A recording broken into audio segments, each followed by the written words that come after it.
We're in September already. 2023. We have a quorum with Commissioner Nava, Commissioner Dickinson, and Commissioner Cruz. So we will call this meeting to order. So first we need to approve the agenda. So I'll need a motion to approve the agenda. Make a motion to approve the agenda. Motion made by Commissioner Nava. Yeah. I will second. Second it. Motion passed. Are there? Let's see where we at. Oh, public input. So the public is invited to present petitions, make announcements, provide other information to the commission as relevant to the scope of authority of the city of Blue Lake that is not on the agenda. The commission may impose 15 minutes for this public input session. To ensure that each individual presentation is heard, the commission may uniformly impose time limitations of 3 minutes to each individual presentation. The public will be given an opportunity to address items that are on the agenda at the time the commission takes up each specific agenda item. So at this time, we'll start public input. Go ahead, Kent Swaski.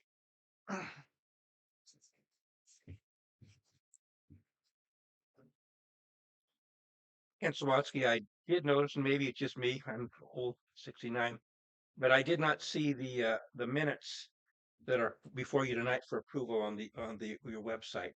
It's always nice if we can see those in advance. In fact, that's actually required for you to take an action, is my understanding. But that being said, I do have, I've been doing quite a few public records requests, and it's been asserted that I could come into City Hall and ask the questions and not have to do public records requests. But staff has refused to respond to emails or return my calls or take specific appointments. So that's why if there's a rumor out there that you're being inundated by PRAs, I work with the county. I get a hold of John Ford. I said, John, I need something. This is what I want to know. John says, well, here, and he hands me a document, within a few minutes. That's how we avoid costly public records requests. So that's just a suggestion. Was this the one where you requested that the city council liaison be attending this? And I don't know, do we have one here or not? So I reiterated that before the council, and I think that was something that I also spoke to people and said, if you're not going to be here, you should go ahead and get your alternate. And unfortunately, I guess we're in that position again tonight. I have major concerns in one of my public records requests for one of our biggest safety items, which are the tanks that supply our water. And I know fire. I lived up by those tanks up on Buckley Road up there. And as far as I'm sure most of you remember, a few years ago, if it wasn't the wind changed and the bombers came in here with the Boré bombers, we would have lost that whole bridge over there, and those tanks would have been gone.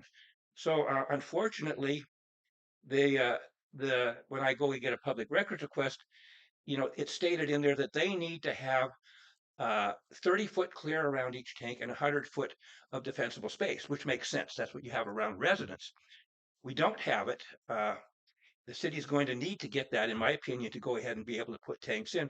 So I think you might want to agendize this particular topic for some time, get report on how you're going to accomplish this defensible space. And it's going to take acquisition of more ground or more easements to do so. And this is one of the biggest things. If we lose our water system, and like I say, fire could hit that ridge and sweep all the way across McClure property and the Busman property and take out of both tanks. So I think that's one of our most critical things, that and our sewer treatment plant. Thank you for the opportunity to speak today. Thank you.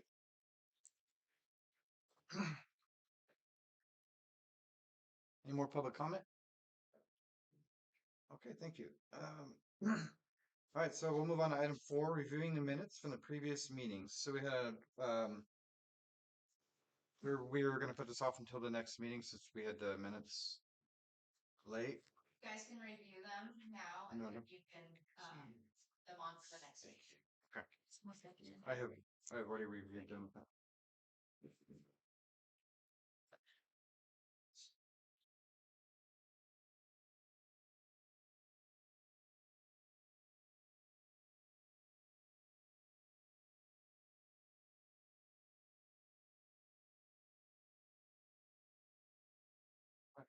We'll push those meetings to the future agenda item.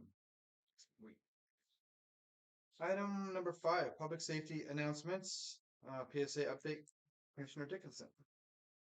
Okay, so from our last meeting, I had a takeaway to come up with some language around our PSAs to be posted on our Facebook page and maybe elsewhere. Each month, one or two each month that would kind of follow along with the seasons or things that are happening, kids going back to school, it's bear season now. I did some research on each of them and tried to come up with, a sort of a little friendly reminder for local, and then also something something out on the web that would support that, some additional information or safety tips or something on another public website, usually a government site, so to give it a little bit more legitimacy. So, Mandy, I sent those over. They're in your pocket. Yep, and I just didn't know if They're you. very tiny, sorry. But that's okay. I just didn't know if we wanted to take a little time to review them, or if we want to just do a takeaway, and if you have any suggestions, or if anybody has any suggestions about them, bump them up a little bit, change the order. I'm open to any suggestions on that.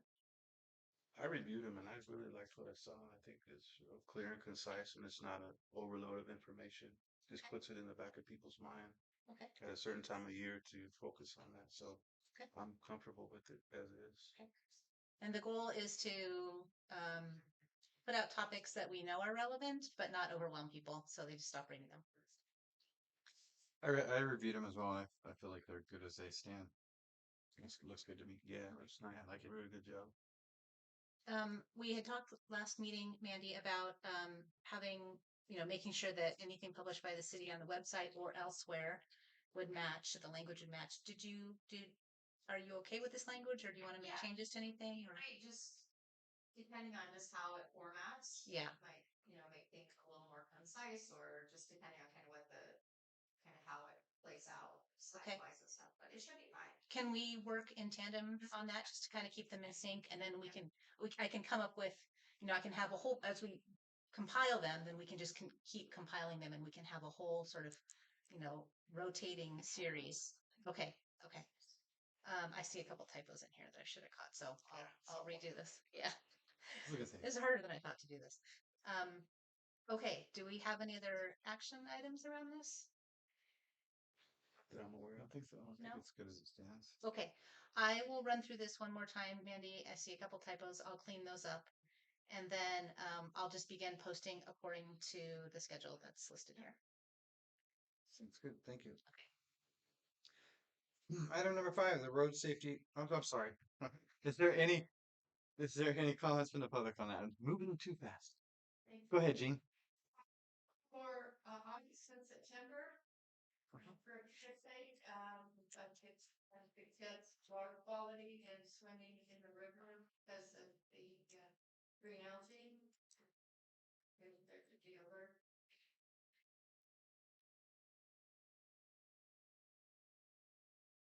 Goes in. Thank you. Is there any other comments on this item? I just wanted to ask the question, was this gonna be on the city site, website? Or would this be posted? It was, you said something in addition to Facebook, right? Yeah, we had started with Facebook. It's just the easiest place for me to post things, and there's a lot of people on it. There's 3,000 plus people on that right now. If there's any suggestions about other places to put them in addition, I'm welcome to. I think You mentioned it should be on the city website. Yes, of course. I would not post them on the city site, only on Facebook. Right. So, and then on the city site. Kent?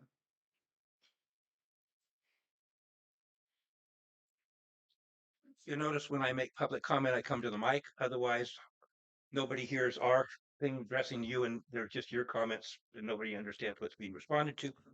I strongly support this list, and I strongly support again that this particular item was not posted on your agenda as part of the packet. And if the public would like to see your fine work and review it in advance, and then that gives them more than just sitting down here in 5 minutes to make comments on things. So I strongly suggest that you get your packets out as required and requested to take actions, and that's how we can participate. Otherwise, we feel like you don't want us to participate, and we really do. So thank you for what you do here. I'll own that. I did submit them pretty close to the deadline. So, Yes.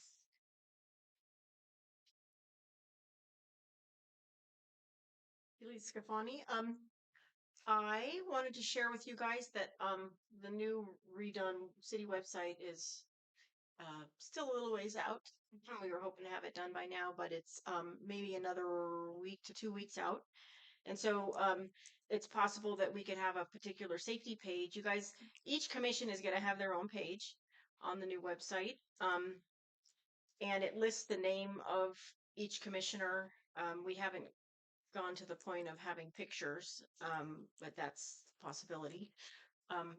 And also hoping to create something where we can have a group email that is a relay. So anybody wanting to address the commission can send an email directly to you. It won't have your, it'll just go to the commission and that will be relayed to each of your email addresses.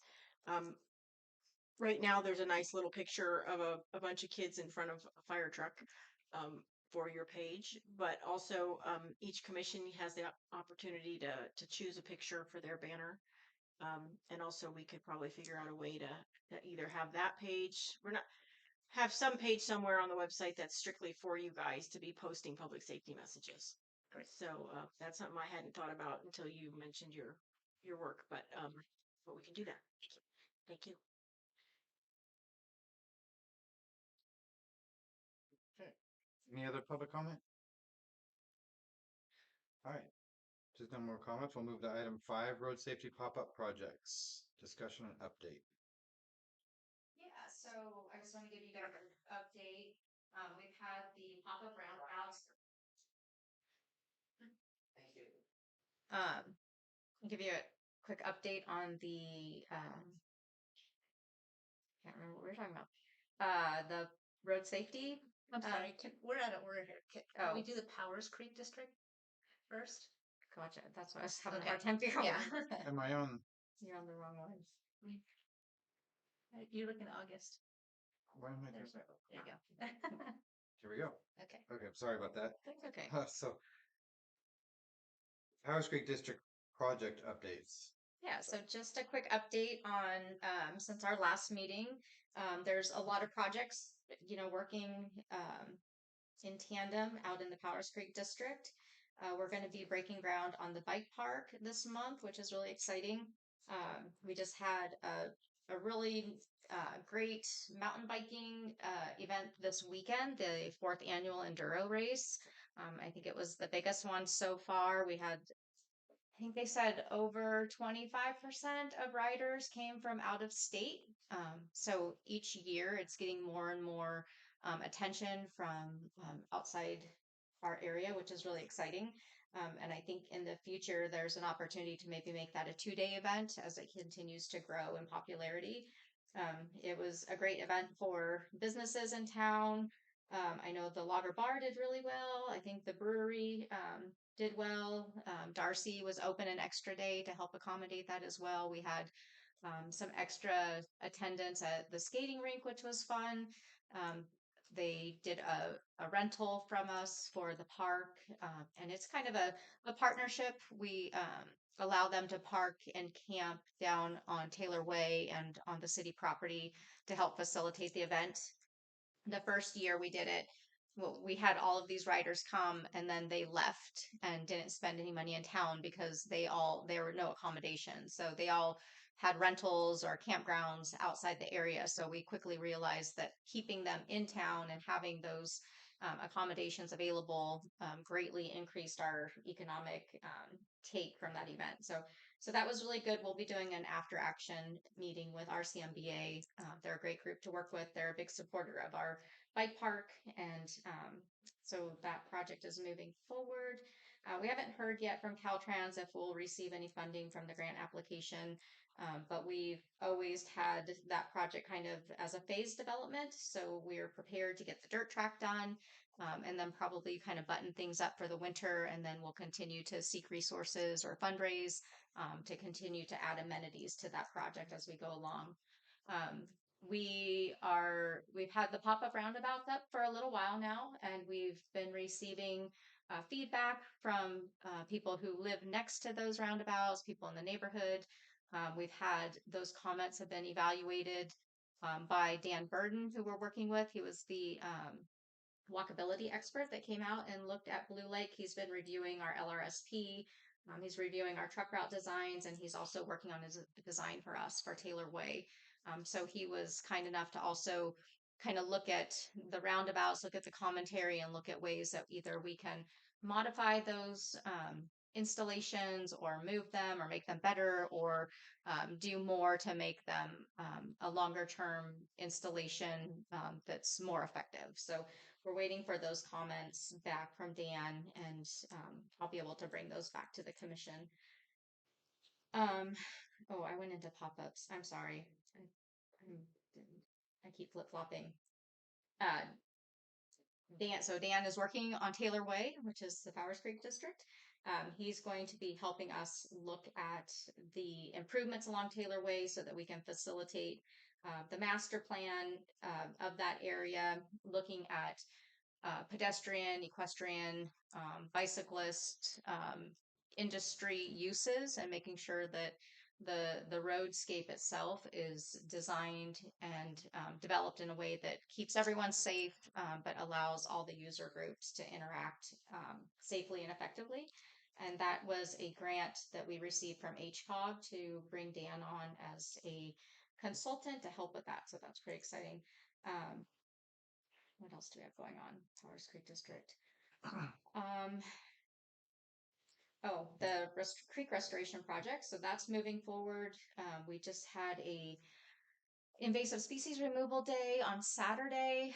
The city staff has gone in and punched some holes into the vegetation to allow the surveyors to get in and shoot the grade for the final details on the restoration design. That's being completed right now, and then that project will go to construction in the spring, which is pretty exciting. So that's a project that we've been doing in partnership with the Ottawa Watershed Council, which was formerly the Mad River Alliance. And we're pretty excited about that. We just had another I think it was like a little over $100,000 added to that project from the agencies to be able to expand kind of the scope of that. So that project's going to go in and remove all the invasive species, go in and remove a lot of sediment out of the creek, install habitat, and kind of restore the creek to more of a as well as natural as it can get when it's got so many confining factors. But that's a pretty exciting project that is moving forward as well. The power plant, they are working on salvaging out and getting rid of some of the old equipment. So I met with the salvagers last week to talk about what their plan was. The goal is to get as much of that equipment out of that site so that the city has the least amount of cleanup to do. So they're probably going to be taking the truck dump and the conveyor system and some of the other, maybe a couple of the outbuildings.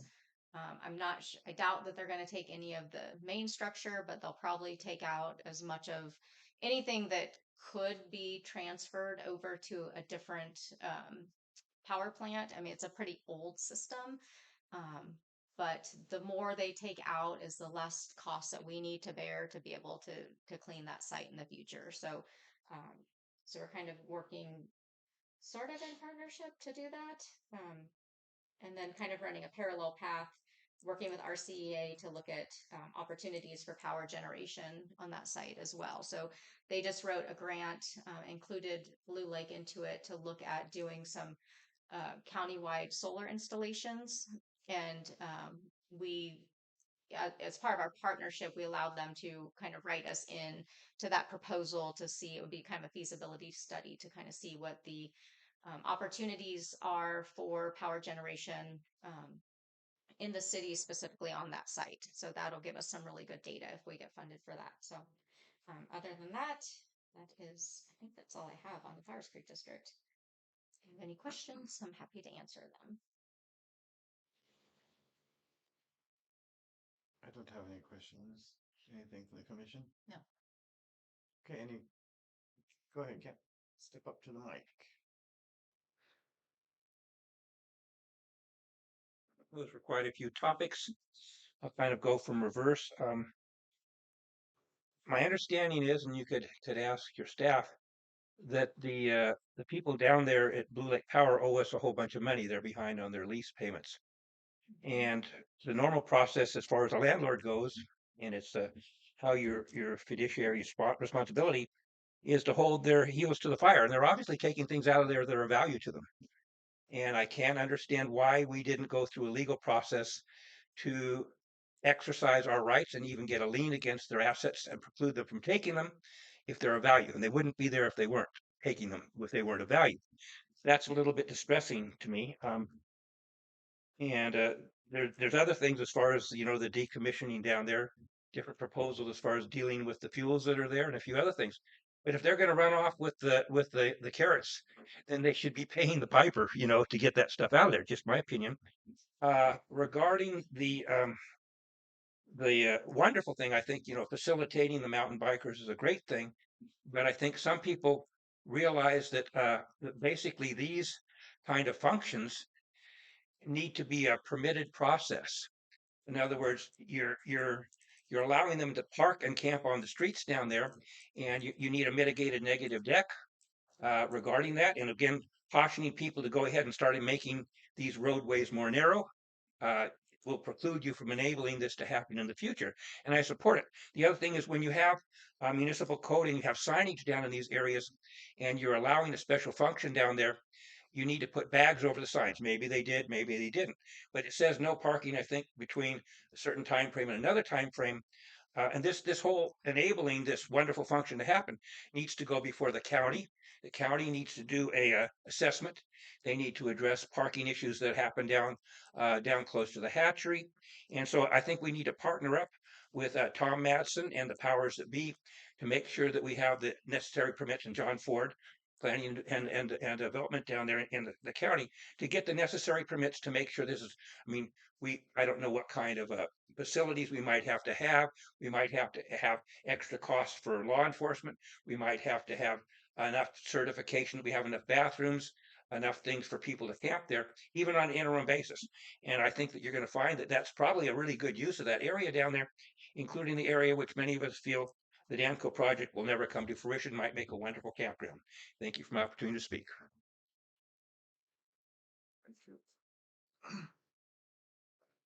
Any other public comment?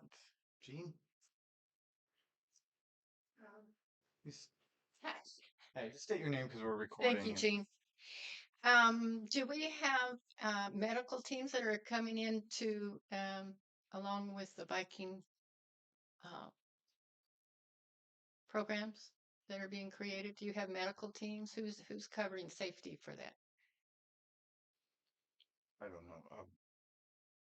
If you want to, so we're just trying to get in the habit, Gene, of you guys asking your questions, then it'll come back to the commission, and then they can ask staff. Okay, so how's that done?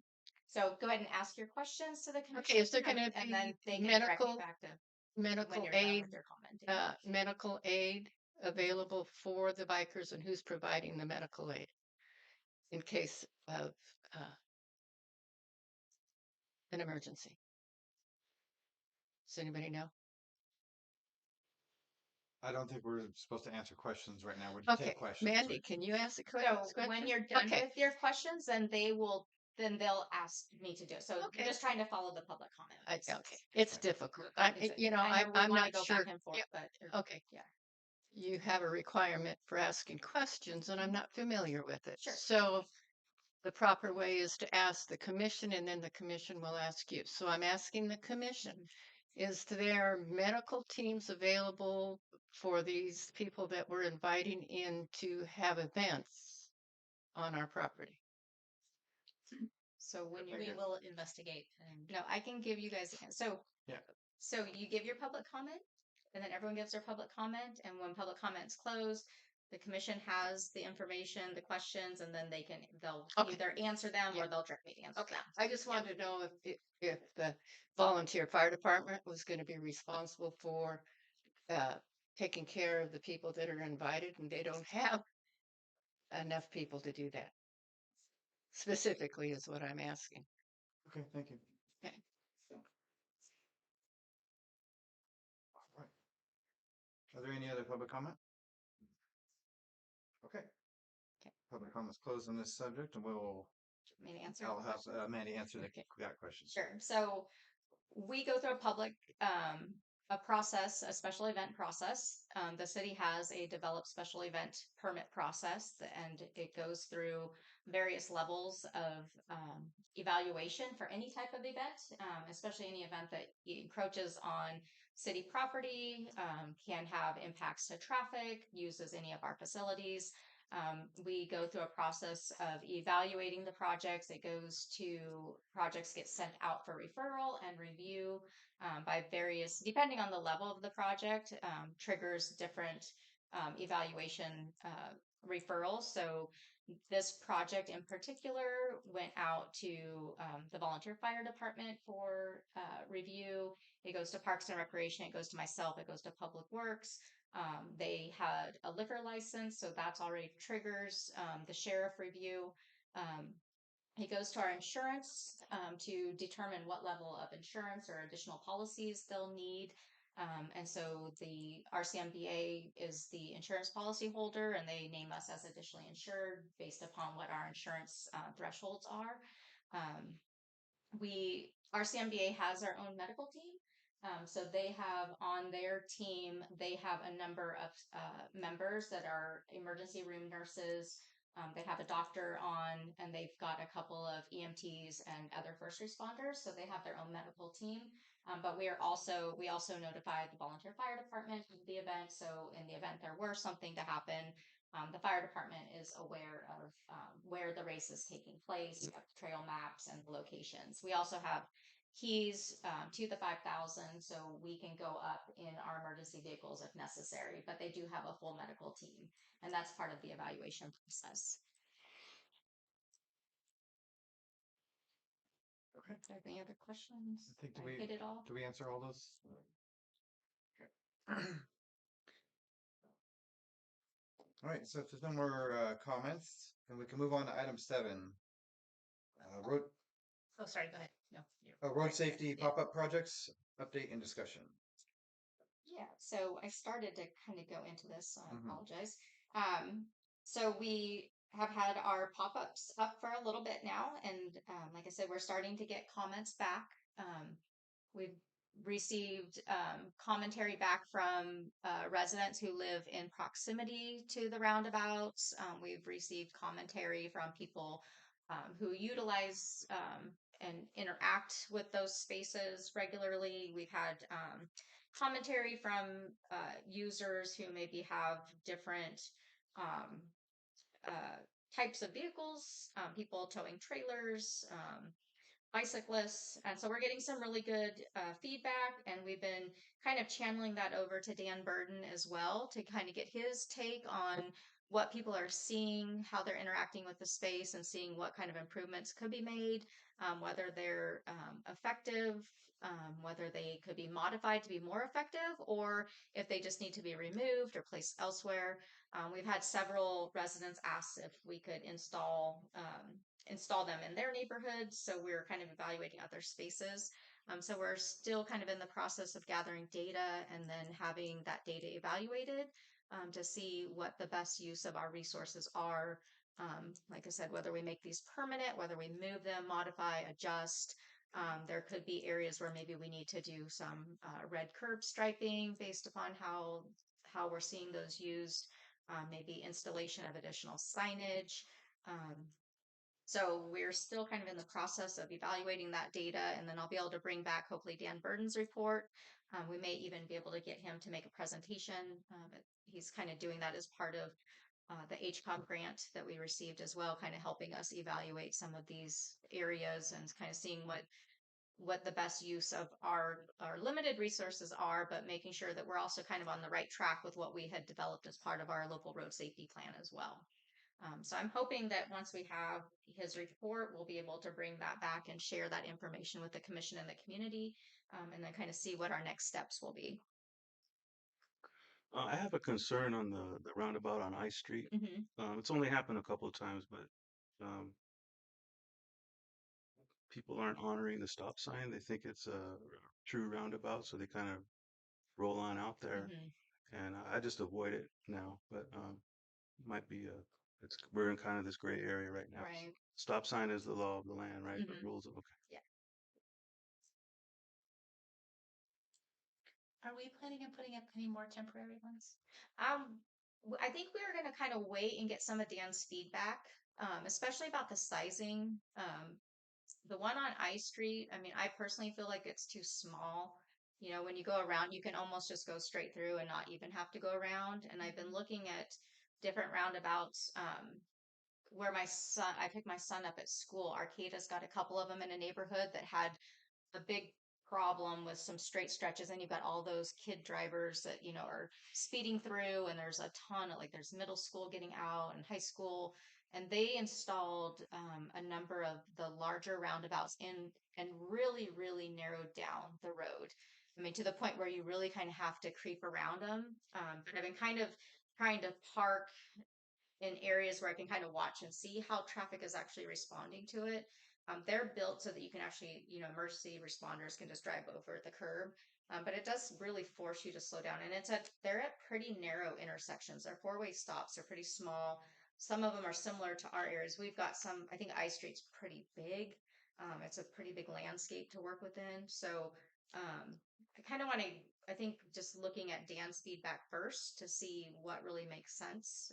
If it makes more sense to even make them bigger and make that a much tighter, slower turn, because if people can just kind of drive right through, a lot of people are slowing down because it's kind of just catching their attention. Like, oh, they put this here.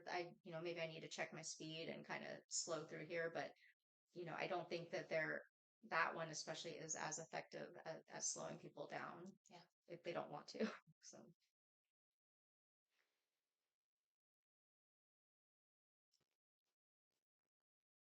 Okay. Are there any questions from the public on this item? Okay.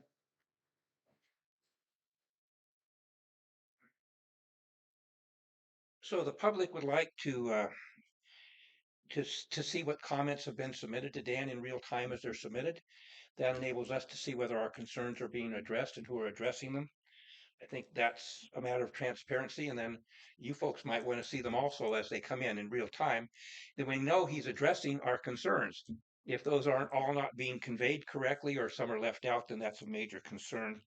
I see the one especially, I see neither of those two as being doable or functional, even if they're larger. The young kids treat them as a slalom. They go as fast to them as they can. And as one commissioner mentioned, it basically may force people onto smaller other arterial neighborhood roads because they just want to avoid the darn things.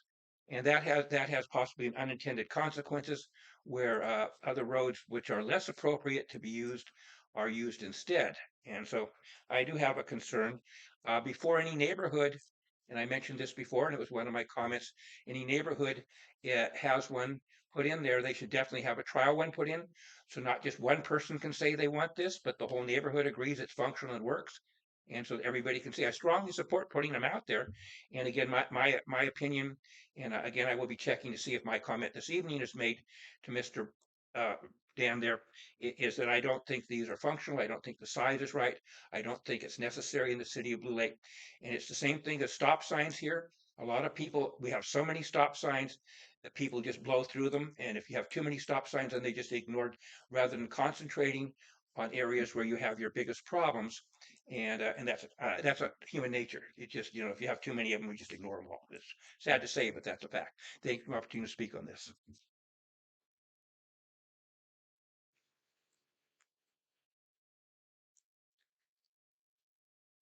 Are there any other comments? All right. Item number 8, the Community Safety and Preparedness Program discussion. Yeah, so this was our Safety Sunday Yeah. program, and we obviously didn't have one in August. We had kind of limited attendance at the was it in July? I can't remember, but now when we had our first one, we only had 4 attendees, and I think part of it was, the time of year. It's, a lot of people are traveling and things, and so we talked about kind of pushing it back a little bit and starting in the fall when maybe there's less events taking place, people aren't traveling as much and might be more interested in participating. So I wanted to talk with the commission about what you felt would be a good second Safety Sunday event, what that topic might be. I was thinking it's nice that Dennis is here because maybe with CERT, maybe it could be a combined CERT function. But thinking about kind of what our next topic might be, and then I can see if I could get resources to be able to host that. Will this be for October? Yeah. Um, Which gets us really close to Halloween. yeah, I'm and thinking all of Halloween and there's trick or treating. Yeah. Kids. Yeah, then we go right into the holidays, and so I guess we're just always going to be bumping up against, Never a perfect I time. know. I don't know if you guys as a commission have any ideas on what might be a good next topic. I'm happy to pull that together. But I wanted to bring it back and make sure you guys had a chance to kind of maybe think through maybe something in conjunction with some of the PSAs that you've put together. Stephanie, might be appropriate. So October is winter preparedness, preparing your car for winter. So we can kind of tag on to that.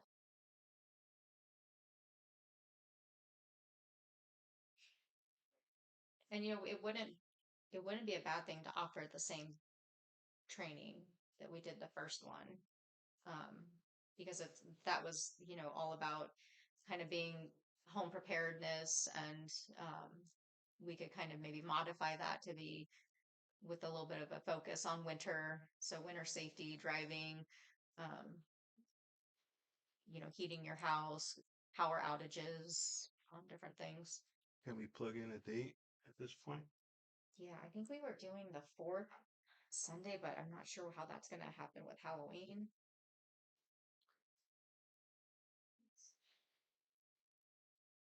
Mid-month?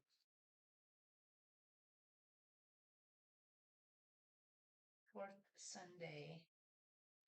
It's only About the it's the 22nd. 28th. Oh, no, 29th. 29th.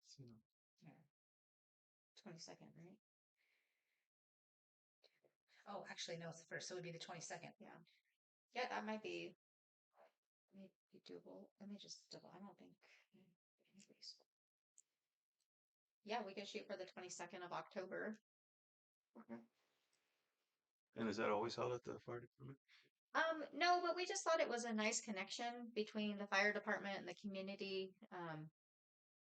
After with COVID, the fire department really had to shut down to the community, and it used to be a little bit more accessible and had more functions and people going through it. And so we thought, well, maybe it's a nice time to use this event to just, open the doors to the community and, just kind of bridge some of that communication. So.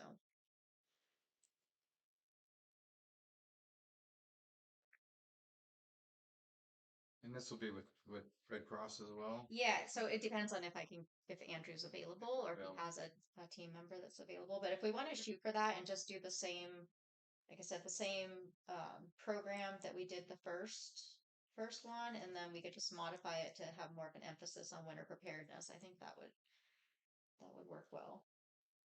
What were those topics? Smoke alarms? So we did. It was more like home disaster preparedness. Okay. And he has a game, like a tabletop exercise that he does with the participants that we didn't really get into it. We kind of went through components of it with the group that was there, but we didn't actually get into the full exercise. Dennis, do you think Start would be interested in kind of helping with that. Yeah, they would. Okay. And the middle of the month like that is probably good Is that a good time? to shoot for that Okay. rather than the beginning or the end. Should I contact Lynn? No, Kit, Oh, okay. right, Kit. Give me a-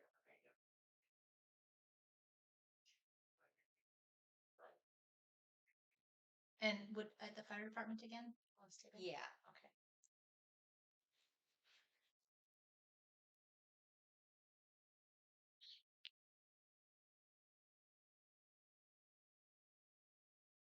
And so I'll just have to check first and see if Andrew's available, and then before I put out any kind of advertising or anything. Okay. But we can go ahead and shoot for October 22nd. Okay. Sounds great. Are there any comments on this item from the public? Kent? So I don't know if the city has it or you folks have ever participated in it, but the Board of Supervisors, they go back to a facility back east, and it's a training room where they simulate. Would a thing for Blue Lake would be, well, we've just been notification that the dam, Ruth Dam's failing, and they actually have simulations, and then they get to practice. The city council gets to practice. What are we going to do? How are we going to do it? How do we mobilize? And it puts them in a frame of mind to deal with us. And my understanding is a lot of these people, supervisors, come out there extremely stressed, but at least they've been subject to the reality of the real world. And I don't know whether Josh McCall, Trumbull County Sheriff, would be able to elaborate on that, what kind of training they would have.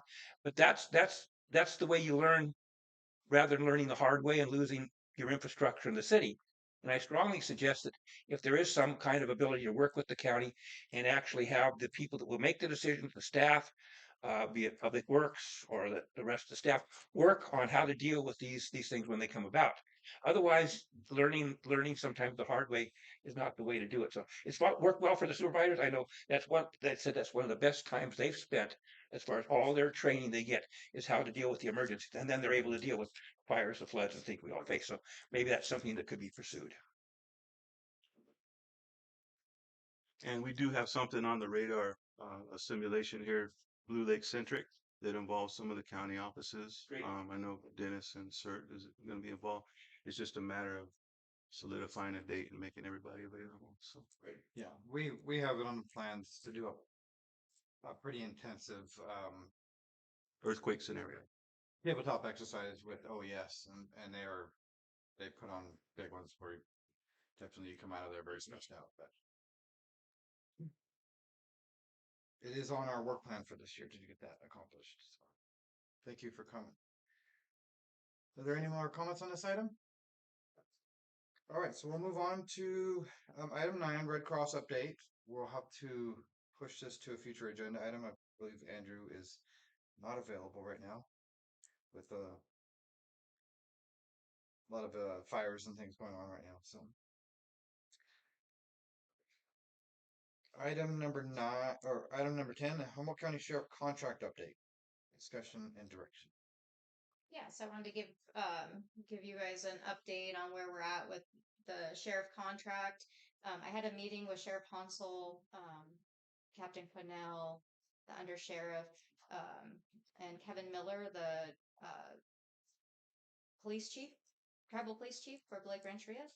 We had a really good meeting, talked about a lot of things, talked about the proposed increase, talked about costs and opportunities to partner, opportunities to seek additional funding in the future. My position is still very strong that the city cannot afford the cost proposal. But I feel that we're a good partner and there's a lot of opportunities, I think, for us to work together. I did provide you with the sheriff statistics, and I think if you have time, look those over. I think it's pretty telling about, kind of the level of call volume in Blue Lake versus the surrounding areas and outside our jurisdiction. Um, it's also important, I think, to note when we talk about paying our fair share, that we think about, the taxes that the residents pay. Every resident of Blue Lake who purchases a taxable item in Blue Lake or anywhere in the county pays a half-cent sales tax that supports Measure Z. Measure Z is a big funding source for the sheriff. We also pay a portion of our property tax goes to the county's general fund. The general fund is also a big part of the Humboldt County Sheriff's budget. So I think there's some additional considerations to talk about.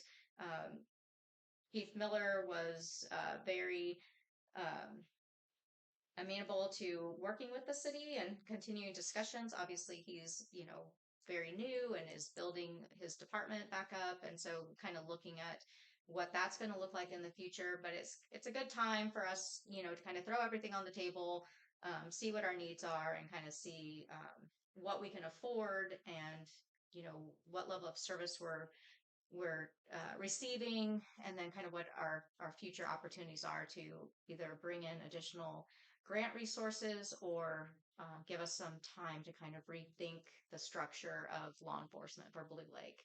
So it was a really good meeting. I think we made some good inroads, and my goal is to continue those discussions, and as we come up with something that feels equitable as far as a contract. I think right now I'd like to consider at least an inflationary cost increase to the existing contract, and then using fiscal year 23-24 to look at our budgets and to build some capacity and to look at what the next year's opportunities look like. So those discussions are continuing, and like I said, take a look at, and there's extra copies of the sheriff reports up there.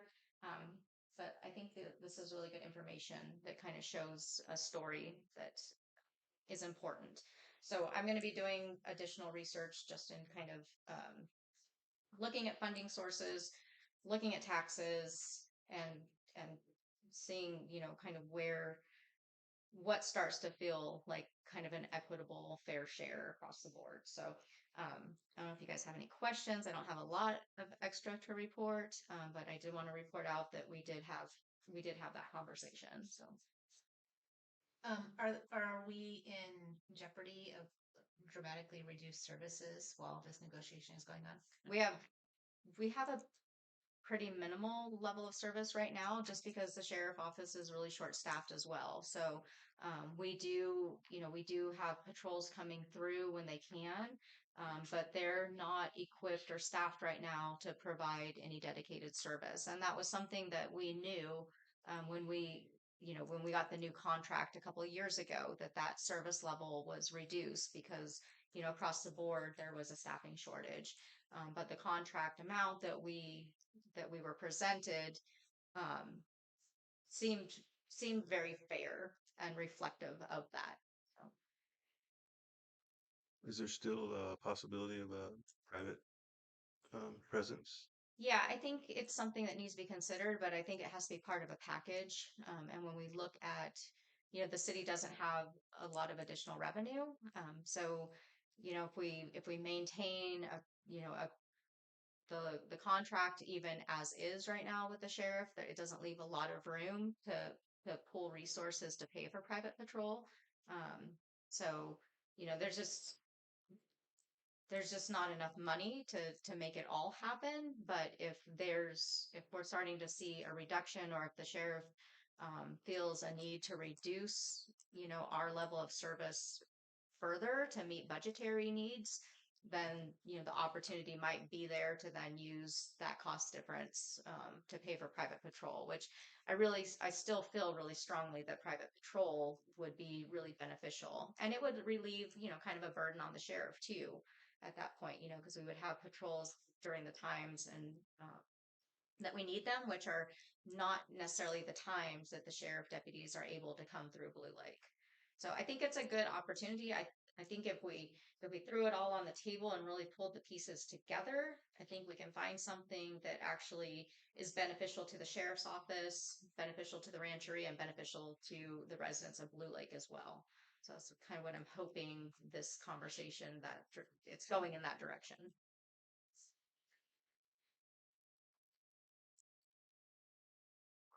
I don't have any questions, so I guess I'll bring it to the floor. Kent.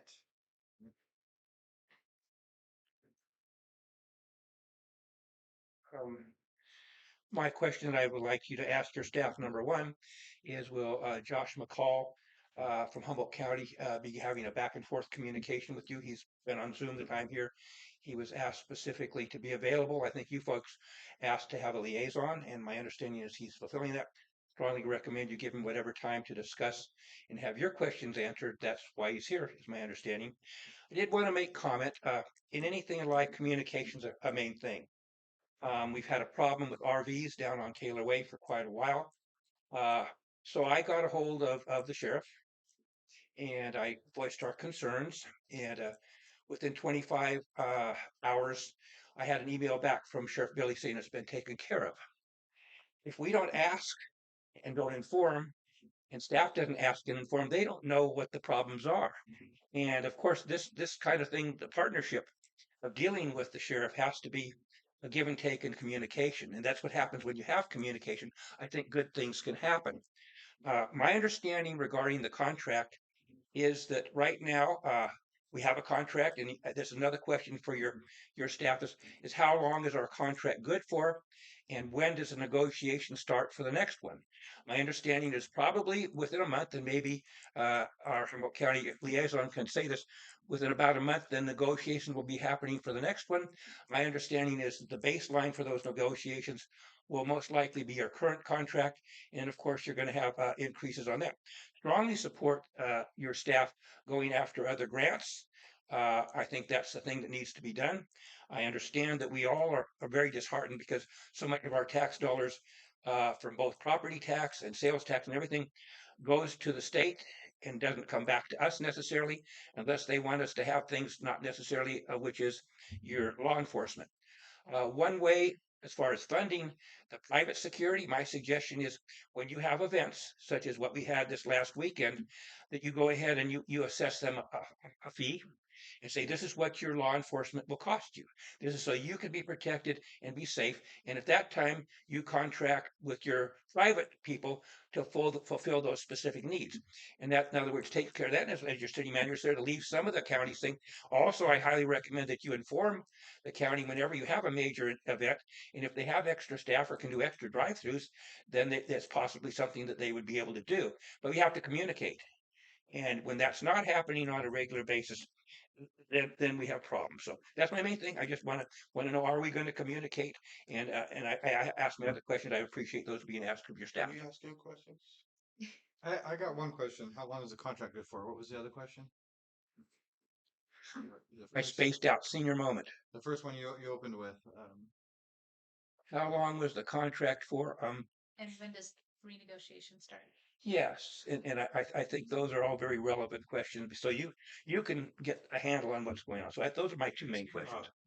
Did Yes. the sheriff say how that was taken care of on Taylor Way? Or did, He said 'cause we've been he trying to said solve that, and he, there's a project he still- basically said my wonderful people I work with or my staff went and took care of the problem. He didn't say how. And he not we did address potential ways that it could be done with. The problem with getting rid of those RVs is that the towing companies won't tow them I understand because all they're that. not reimbursed. And so we need to work from the state down with the sheriff to make sure that there's funding. And the other thing we need to do, in my opinion, in speaking with the sheriff also in communication, we need to have parks for these people to go take those to. They'd be required to take them there. And then also they can be brought up to standard and safety codes in those parks.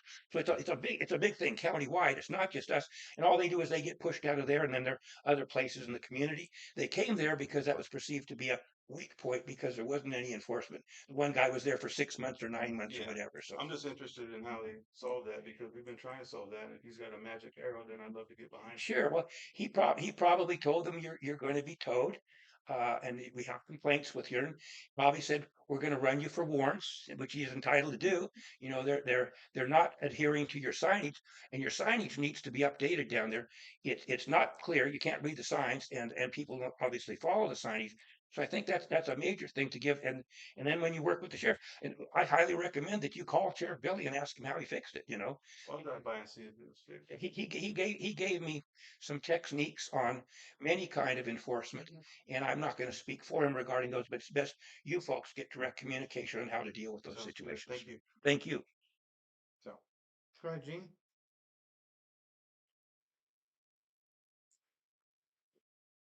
And Kent brought up communication with the sheriff's office and working with, in the past, I have worked with the Neighborhood Watch program through the sheriff's department, worked with the coordinator for Neighborhood Watch, and she was very, very helpful on just that topic. How do you communicate with the sheriff's department, the needs of the city?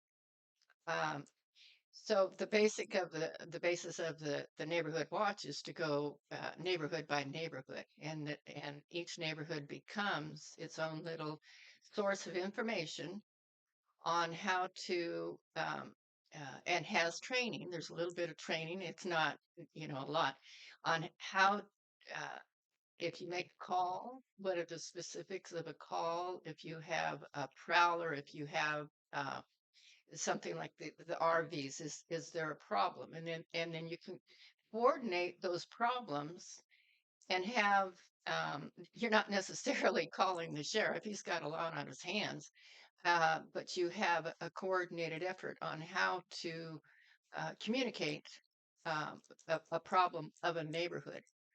Um, I found it very, very helpful, and I found the information on how to make a call and the framework of the people in a neighborhood, and having the faith that if I was a captain, so they would call me, so I could communicate effectively on if there was a problem in the neighborhood. So I would highly suggest. I know that there's the pods here and such and other ways to do things, but I would highly suggest if we want to reduce the price of the service of keeping our city safe, that we cooperate with the sheriff with a program that has already been proven in many neighborhoods around Humboldt County. And we could try that again. I know that it didn't work, but we could try it again. Um, and it would help reduce the price. Thank you. Thank you, Gene. Any more comments on sheriff contract? All right. Do we want to answer that question on the, do we know how long the contract is good for? It's up in 2024. Okay.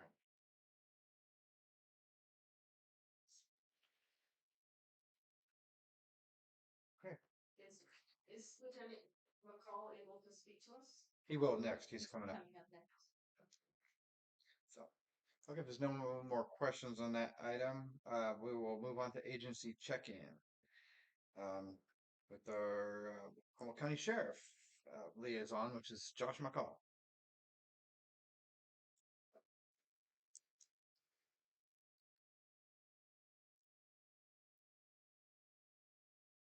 Sorry, it's a little, again, I hear Mandy very clear. Your background is a little fainter. Just confirming you guys were calling on me. Yes, you're up for agency check-in. So, yeah, thanks and good evening. I apologize here. I have a different laptop than I usually use, so I was going to provide just kind of some basic numbers for the stats for this last month, but this laptop is not wanting to cooperate with me, so it's not letting me file. I will say from what I can recall earlier from looking through the stats for the last couple of months is that the call for service last month had gone down a handful. I want to say maybe 10 or 15 calls for service from what I can recall. Nothing too substantial, but definitely a little bit of a dip in the number of calls in general.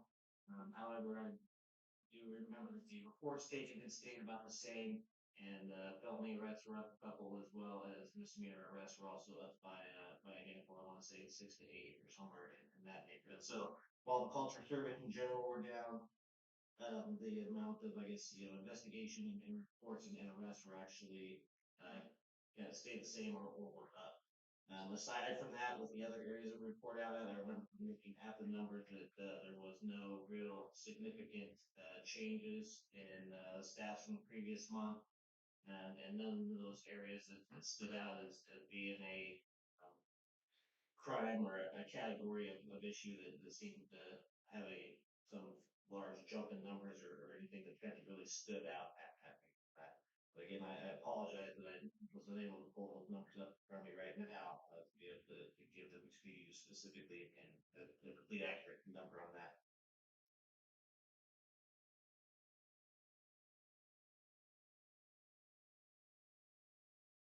Are you still there, Josh? Yes, I am. Oh, okay. Okay. Um,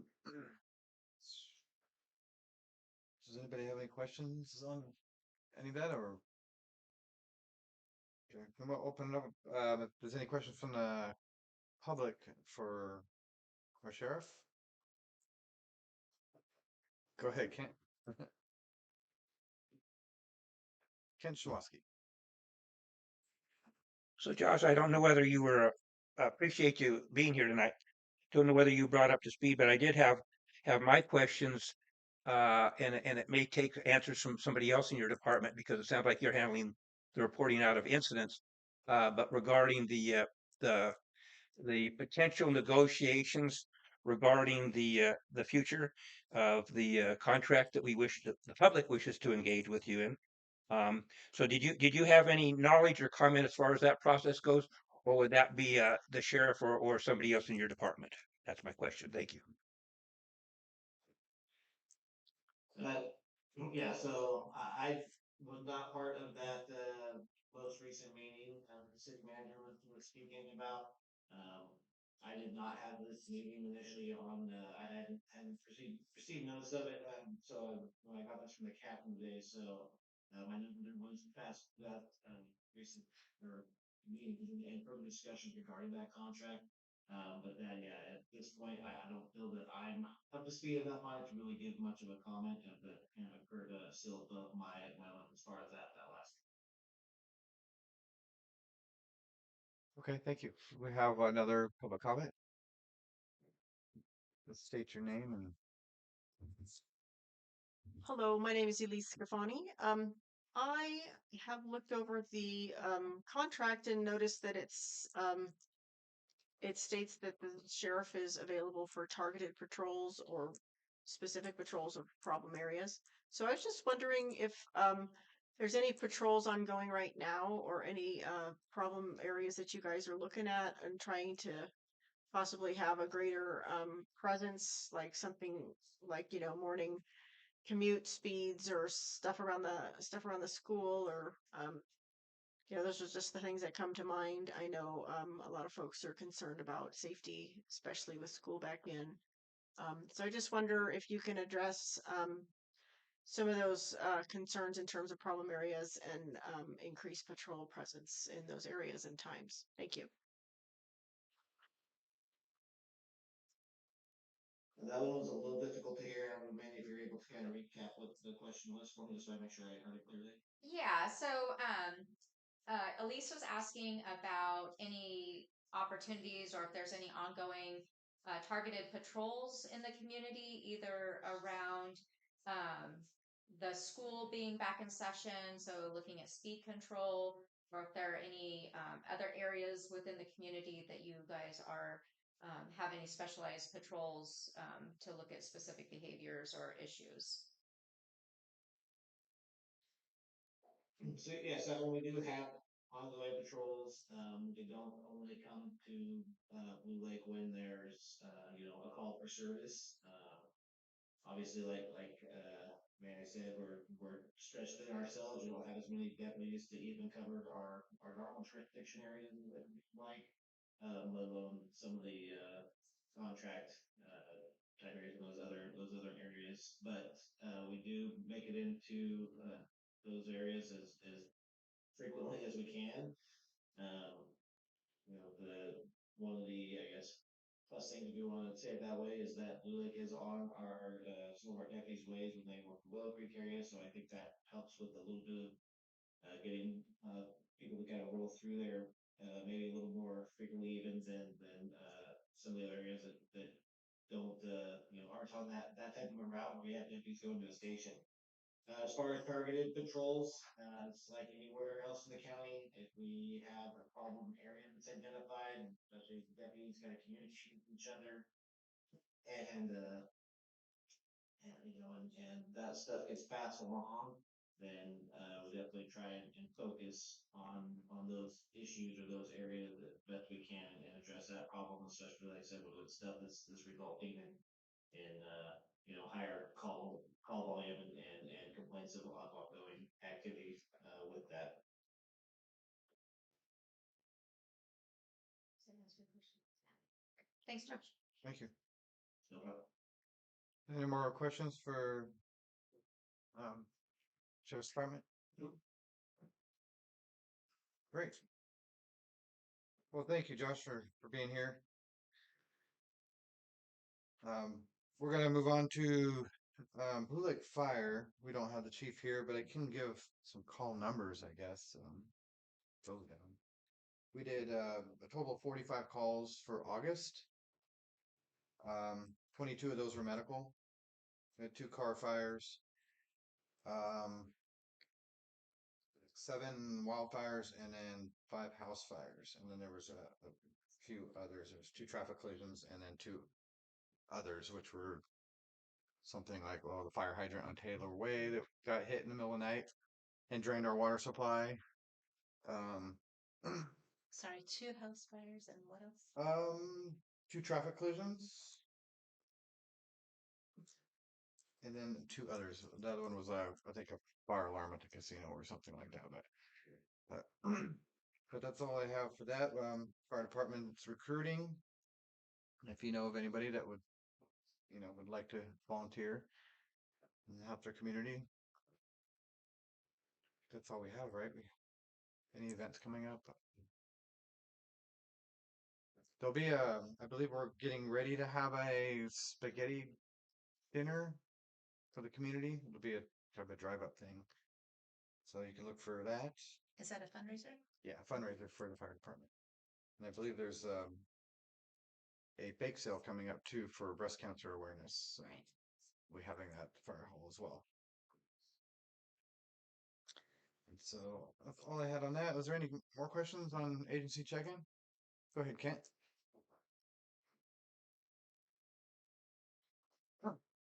I know the time limits are always pushed for the things like the stats you have there. I don't know, can you get those in the minutes so that those of us who want to be up to speed with what you said here will be reflected somehow so we can see those stats? The question I had for you was, are these calls all within the total jurisdiction of the fire department? Or are those like were spoken earlier about the city managers one strictly within the city limits or within our sphere of influence? Because that's always a concern of mine when we appear to be paying for some property owners outside of the district. Us in Blue Lake are footing the bill for their coverage out there, and I'm sure they appreciate that. But maybe it'd be nice if we eventually get them to contribute more than they are, and so that knowing whether it's within our actual city limits or the taxpayers that are actually paying the fees. And I think our fees are only within the city, is my understanding, that the parcel tax, or is that correct? So that's a question I have. Thank you. Okay. Any other comments? Those stats that I listed were within the total jurisdiction. So as far as Maple Creek, these were calls for service in Arcata. There were some that were called, some of the house fires we got called off on, that kind of stuff. So. I forgot, if you indulge me, was there any service, were we sending our trucks out of the area and getting the income to go to these forest fires and getting income from them? I don't know whether that's public knowledge or not. I know that's how a lot of fire districts get their income, is by going out of the area to cover the forest fires. That'd be a question for the chief. I don't know. Yeah. All right. Those all your questions answered, Donna? Okay. We'll move on to item 12, reports from the liaison and staff. We don't have our liaison here. Yeah, unfortunately, Chris is works on Mondays, so we'll have to address that with council about having the liaison. Maybe they can switch places. Um, just some updates. We do have some bigger events coming up in September and October. We'll have the Hoptoberfest in the park. That's in September, and then the Medieval Festival will be the second weekend of October, I believe, The 8th, I think. or maybe it's the first week. It's gonna be in an arena area again. It's going to be at the horse arena and then over in Perigo Park too. So we're going to expand it to all the facilities. Last year, I think they did a really good job, but it was pretty tight. Um, we've recommended, and this is also kind of a partnership opportunity for us. We get the rental off our facility and the use of space, but we also last year Parks and Rec was also part of the event, and so we were able to do some fundraising and things. So it ended up being a really great event for our programs as well as the program that supports the Medieval Festival. So, but that is a fairly large event. So it goes through the same process as all special events. It goes through an evaluation process. It goes through a permitting process and a process of evaluation for insurance requirements, liquor licensing. It gets inspected by the fire department for the vendors. The county health department comes out and inspects the food producers. So it goes through a very regimented process. We don't always do everything absolutely correct. We learn from every event and try and make it better for the next year. So we'll be making a lot of changes and improvements this year that are reflective of some areas of improvement and need that we had last year. So hopefully it just continues to be a great event and gets better each time. I mentioned that we'll be waiting for the report from Dan Verdon, that we're continuing to work on the truck route designs, and we did the pop-up traffic control for the first couple of days of school, and I think that went really well. We put some signage up, did a lot of outreach to the community, just trying to bring people's attention to the school zone. So I think that was successful, and trying to think, we will be awarding a contract for the town square this week. So that project's going to be going to construction. So that will be really nice to get that project moving forward. Lots of grades to Crash Hall. It's pretty exciting right now. They just installed a brand new lighting package. There's 4 disco balls and lots of great lights. We're doing sound baffling right now, so that we'll be able to use it as a concert venue, which is really exciting. The commercial kitchen is almost done. I'm hoping by the end of the week that we'll have everything ready to start moving in all the new commercial appliances. So that's a big step forward, and that's going to open up a lot of opportunities for us for food production and increase revenue from the facility. So we're hoping to do kind of a kickoff grand opening event. We were thinking maybe a barn dance would be fun, since it's a really family friendly event, and it would give us an opportunity to kind of see how the new sound systems and sound dampening systems work, and then just kind of utilize all the space. So we're in full swing for skating. It's already really picked up, which is exciting because it's already dark now. Other than that, I think that's about all I have to report. If you have any questions on anything I'm missing, I'm happy to answer questions. You mentioned the skate park was moving forward too. Well, it's the bike park. I mean the bike park. Yeah, I'm sorry. yeah. Bike. So we just got our grading permits, and we are working on sourcing additional soil, but we are going to have the engineers out staking, I think next week or maybe the end of this week.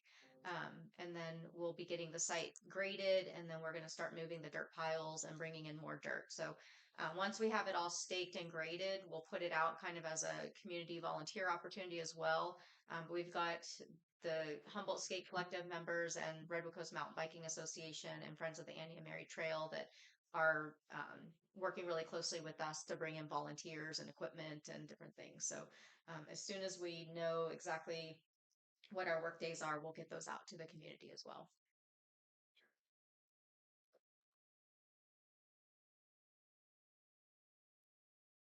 Any questions on item 12? Kent?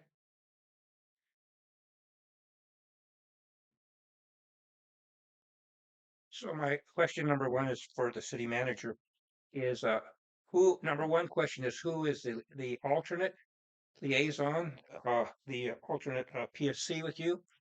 Question number two, what is the policy and procedure protocol of notifying that person so that they will attend the meeting when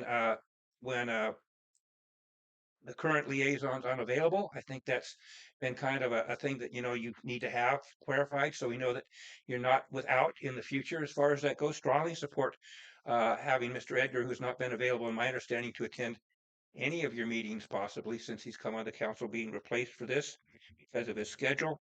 I did wish to make mention, and a question for your city manager was when I spoke with Parks and Recs, there's a gate down there at the Gymkhana or the horse field. It's a great hazard, was brought to their attention, and they hopefully have gotten that to the $300 gate, is my understanding, or even there's another gate down there that could have been moved over and used because this is a major hazard. And so my question was, has that been dealt with, and are you going to have any functions there uh, prior to that potential major safety problem being dealt with? We don't want to have accidents, that cost the city, and it's been brought to the city's attention. So appreciate an update on that particular process. Um, I always have such a long list. I think I missed a few at senior moment. Anyway, I appreciate those ones being answered.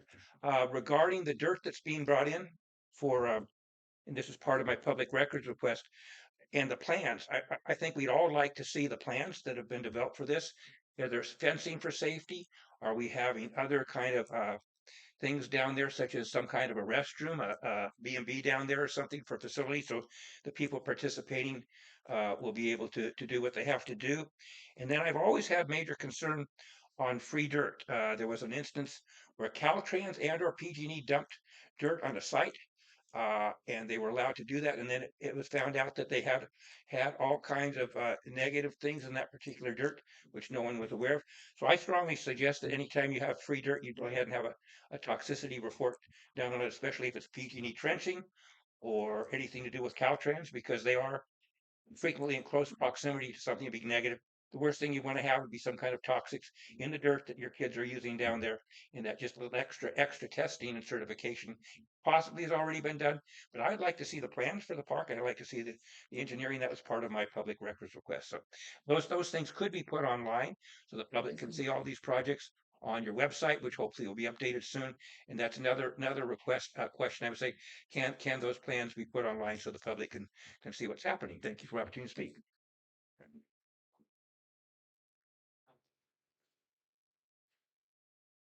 Any more questions for the city staff? Okay. Do you want to address any of those right at this time? Off the top of my head, I can't remember who the alternate is. Normally, the protocol is if a liaison can't make it to a meeting, they normally notify the liaison so that they can attend in their place. So I don't know if that's happening or not.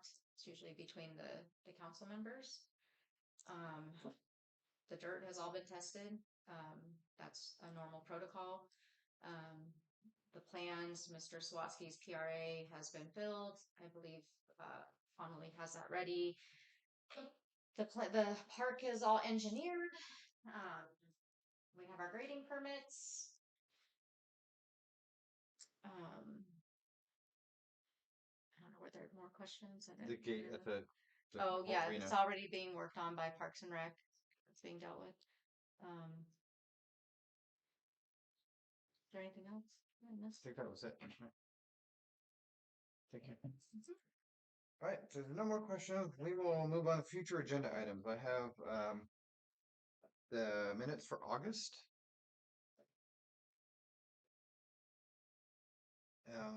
And then Red Cross update. And I had a question about if we want to do more of the pop-up school crossing Oh, events. I mean, just randomly, because people I think it's a Just- good I idea think we because should it just just keeps people's attention more, you know, they get really complacent and used to just kind of flying through. So, not just the beginning of school, but just pop up Mhm. somewhere randomly and to slow down because Yeah. people get complacent and start going back to their old ways. So, right. do you think we can? Do we want to work on that again, or Yeah, I'd like. do we have a subcommittee for that already? I think Stephanie was just doing the outreach.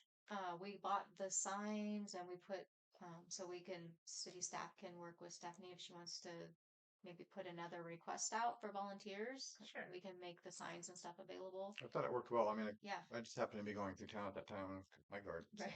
Oh, Is there any time event or anything that's coming up that is important that we'd want to, schedule this around? Back to school nights. Oh gosh, um, you know what? There is a huge cross country meet coming up. The kind of the local schools cross country meet is coming up this month here in Blue Lake. It brings a ton of people and middle schoolers and grade schoolers to Blue Lake. Okay. That is probably one. I think they normally have some traffic control going on. Dennis, did CERT ever participate in that? I think you guys helped with the kids cross country meet before. I think maybe you guys were on the trail, just letting the kids Yeah. know which way to go. We did that with the crows. Oh, with pros. Okay. Yeah. Okay. So I should be getting that special event permit from Miss Ellie. I think she said this week she was going to be bringing it in, but that would be something too that we Okay. could look for volunteers for traffic control because it does bring a lot of people into town. And it's one of those events that lasts like an hour and then they all make a mass exodus too.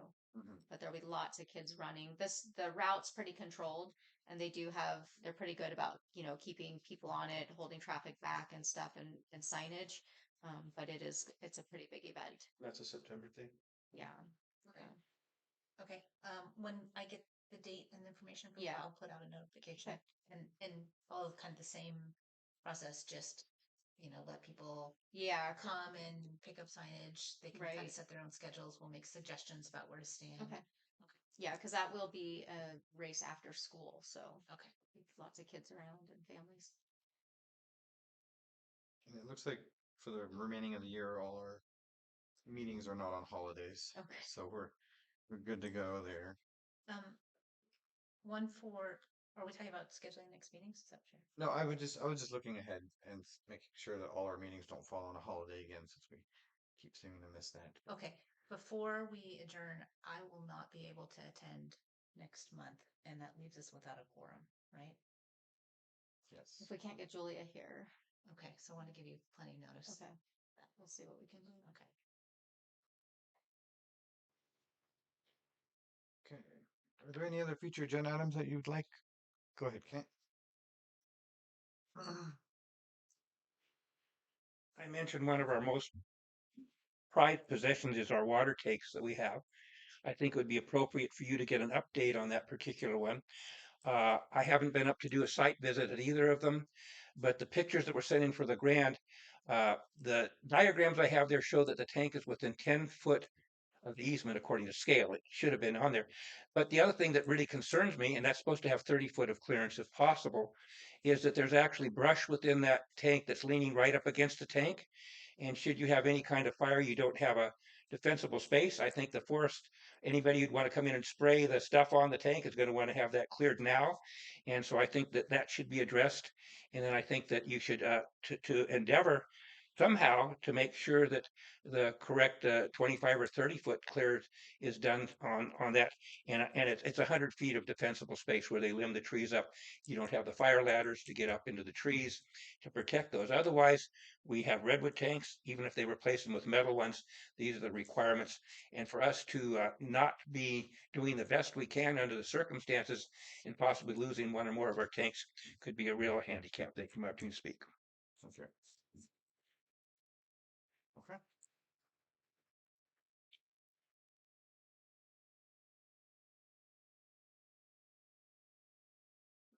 So I guess we'll if there's no objections, we'll now adjourn the meeting.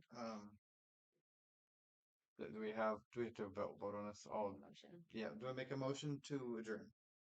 Before we do that, I'd like to put out an advertisement for vacancies on this commission as well as others to the general public that might be seeing this after post meeting. That there are opportunities out there. And with that, I'll make a motion to adjourn. Okay, I'll second.